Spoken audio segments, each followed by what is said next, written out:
Hi, my name is Kelly Zitlow, and I've been helping people navigate the dream of home ownership for over 25 years. I am often asked, how do I calculate my DTI, which stands for debt to income ratio? Today we'll answer that question, and we'll also talk about what is DTI and how the lender uses DTI for mortgages. Be sure to stay to the end of this video to learn my #1 tip regarding DTI. Before we get started, please take a moment to subscribe to this channel. This is a source for valuable mortgage education. Okay, so let's do it! In the mortgage industry, debt to income ratio, or DTI, is actually such an important part of the home loan approval process. And so here's how it works. The lender is going to determine usable income. And generally for a W-2 wage earner, that's going to be gross income, unless of course they're self-employed. If somebody owns 25% or more of the company in which they're being paid a W-2, they're self-employed and they fall into a whole different category of how income is calculated. But for this purpose, we're going to keep it simple. So let's say W-2 wage, that's the gross number that the lender's going to use.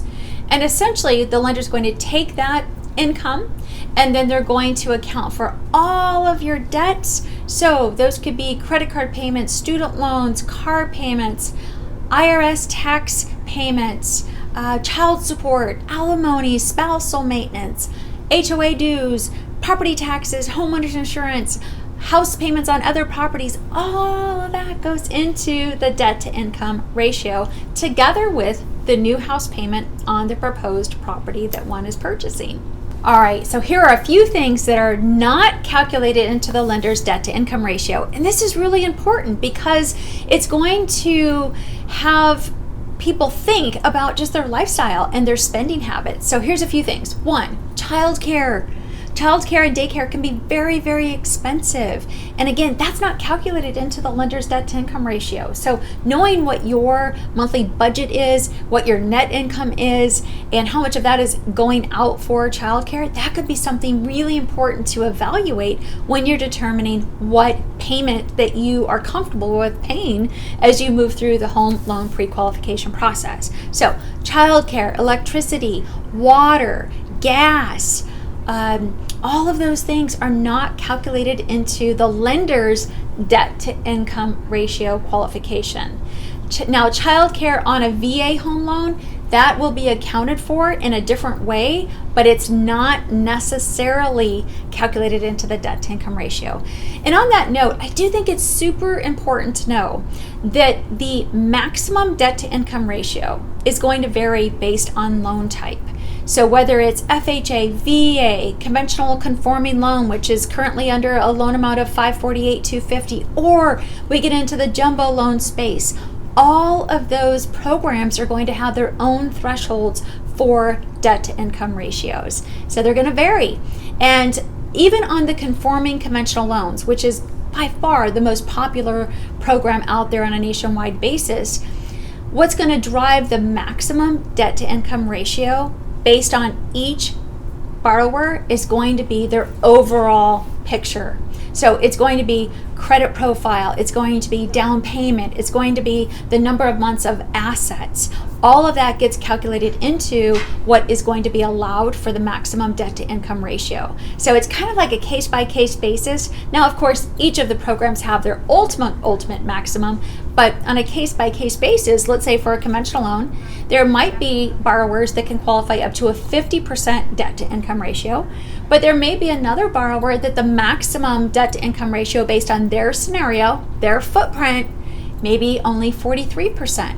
So really working through those details and not forgetting that if you're somebody that has 4 little kids in daycare, it's a whole nother conversation. So be sure to be talking with your lender about that, because they're only going to look at it from the lending perspective, not really realizing what your other debt obligations are if it's not counted into the debt to income ratio. Okay, now what you've been waiting for, how to calculate the debt to income ratio. All right, so this is where the magic happens.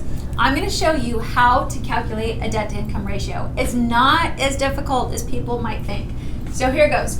This is going to be for a W-2 wage earner, which again, remember that even if you work for a company that pays you a W-2, if you have 25% or more ownership in the company that's paying you the W-2, you're not really considered a W-2 wage earner. You would be considered self-employed, and the game changes. So that's not for you. But most people are just straight W-2, and that's what we're going to focus on today. Okay, so let's say that the usable income is $10,000 a month, all right? Nice round number, $10,000 a month. Now, the first thing you'll want to do is think that most loan programs are going to have a debt-to-income ratio, and they're all going to vary. But for this purpose, I'm just going to use 45%, which means that you can spend 45% of your gross income. All right, so hang in there. Trust me, it gets better. All right, so 45%, okay, which equals $4,500. This is how much can be allocated towards the new house payment together with all of these other debt obligations. So let's run through this list because this is really important. So these are the items that the lender is going to calculate into your debt to income ratio. So any car payments, truck payments, motorcycle payments, trailers, fun toy payments, any of those get calculated. Any IRS payment plan that you might be on, that gets calculated. Of course, all credit card payments, and it's the minimum payment, not if you pay more. The minimum payment gets calculated into the debt to income ratio. Student loans, oh boy, this is a big one. And the student loan payment, even if the student loan is deferred, or maybe you're not in a repayment plan yet, there's still an estimated payment that gets calculated into this debt to income ratio. All real estate owned. So let's say that you have a lake house and you don't owe anything on it, but it has an HOA and property taxes and homeowners insurance. All of that information gets calculated into the debt to income ratio. And of course, if you have a mortgage on it, that payment gets calculated as well. Timeshare annual due payments or financing payments for timeshares gets calculated. Any personal loans that you might have through your bank, those get calculated into the debt ratio. Child support, alimony, spousal maintenance, and any installment debt payments as well. That's a whole lot, right? Okay, so let's say that all of that equals $2,000 a month. Okay, so now we're going to take $4,500 because we know that the $4,500, that's the key figure here. Your total debts can't exceed $4,500 in this scenario. So we're going to take $4,500, we're going to subtract out the $2,000 for all of the debt obligation, and that's going to tell us really on a very high level that the total monthly payment on the new property that you're purchasing cannot exceed $2,500. And that payment calculates the principal and interest, taxes, insurance, mortgage insurance, and HOA. So that's just a quick way to kind of determine what's my gross income, what are my minimum debt obligations, and from there, what can I afford? This is how it all works. Now, obviously, a lot more complex once we get into the process, but just a quick, easy kind of rough math, this is it. Now that you know how to calculate your DTI, let's talk about my number one tip, and that is many people think that their assets, so that means liquid assets, stocks, bonds, checking, savings, that the amount of money they have in the bank or let's say invested, 401ks, people think that that number impacts the debt to income ratio. And while it may impact how high your debt to income ratio can be, it's not calculated into the debt to income ratio on a general level. So there are some programs out there that are asset-based programs, and sometimes depending on age and where those monies and assets are invested, there's a way that a lender can derive income from those assets. But in general, my number one tip is, let's say you have $1 million in your savings account. That $1 million isn't necessarily going to create income that is calculated into the debt to income ratio.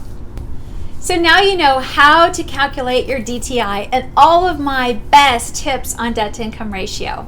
If you got value out of today's video, please like the video.